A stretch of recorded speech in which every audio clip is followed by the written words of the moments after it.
Hi everyone, I am Ujjwal and you are watching DigitWise. In this video, I am going to show you how to fix dock automatically hiding on Mac.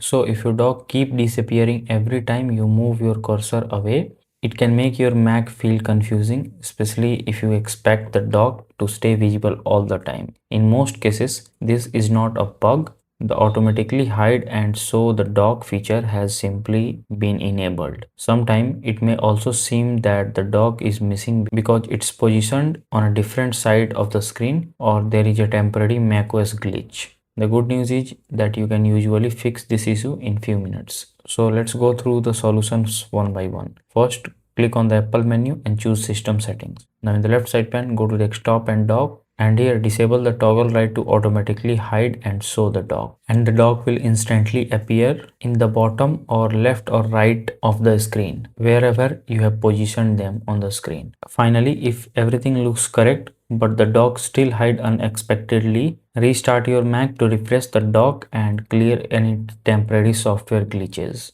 And if nothing works, I'd recommend to update your macOS if any update available. For that, go to General and then click on Software Update. Here check if any update available and update your macOS right away. And that's it. So if this video helps you in any way, then do like it and subscribe to the channel. Thanks for watching.